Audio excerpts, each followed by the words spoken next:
ഈശ്വർ മാൽപേ, ഉഡുപ്പിക്കാരുടെ മുള്ളൻകൊല്ലി വേലായുധൻ.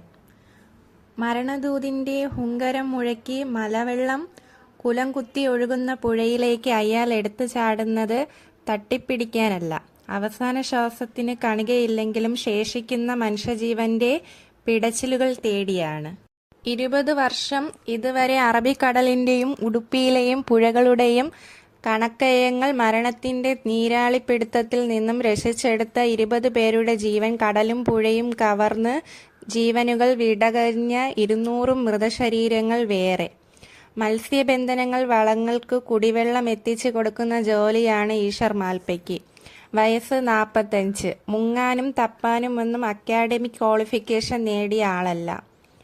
അടുത്ത കാലത്ത് നേടിയ സ്കൂബ ഡൈവിംഗിലെ പ്രത്യേക പരിശീലനം ഒഴികെ അതിലുപരി പുഴയെ കര പോലെ കണ്ടും തൊട്ടും തുഴഞ്ഞും അനുഭവിച്ചറിഞ്ഞതാണ് ഈശ്വർ മാൽപേ. ജലം കൊണ്ട് മുറിവേറ്റ കാവൽക്കാരനായി ഇറങ്ങുന്നു. ജീവന്റെ പിടപ്പുകൾ തേടി ആഴക്കടലിലേക്ക് എടുത്തു ചാടുന്നത് പണവും പ്രശസ്തിയും മോഹിച്ചല്ല. മാൽപേ ബീച്ചിനടുത്ത് അമ്മയും ഭാര്യയും 3 മക്കളുമായാണ് ഈശ്വർ മാൽപേ താമസിക്കുന്നത്. 3 മക്കളും ജന്മശാരീരിക പരിമിതിയുള്ളവർ. വെള്ളത്തിൽ വീണവരെ രക്ഷപ്പെടുത്താനുള്ള ഒരു സഹായാഭ്യർത്ഥനവും ഇന്ന് വരെ നിരസിച്ച ചരിത്രവുമില്ല ഈശ്വർ മാൽപേക്ക്. മറ്റുള്ളവരെ സഹായിക്കാനുള്ള ശ്രമങ്ങൾക്ക് നിന്നും ഭാര്യയുടെ പിന്തുണയുണ്ട്. 3 മിനിറ്റ് വരെ ശ്വാസം പിടിച്ച് വെള്ളത്തിനടിയിൽ തുടരാനുള്ള ശേഷിയാണ് മാൽപേയുടെ പ്രധാന കരുത്ത്. ഓക്സിജൻ കിറ്റ് പോലും ഇല്ലാതെ മൃതദേഹങ്ങൾ വീണ്ടെടുക്കാൻ സഹായിക്കുന്നത് ഈ സിദ്ധിയാണ്.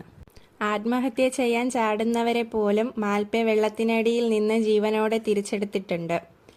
അതിന് പുഴയോ കടലോ എന്ന വ്യത്യാസമില്ല.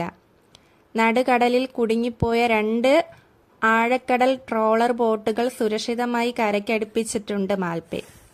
വെറും കൈയുമായി വെള്ളത്തിലേക്ക് ഊളിയിട്ടിരിക്കുന്ന ഈശ്വർ മാൽപേ ഇപ്പോൾ സംഭാവനയായി കിട്ടിയ 2 ഓക്സിജൻ സിലിണ്ടറുകൾ ഉപയോഗിക്കുന്നുണ്ട്.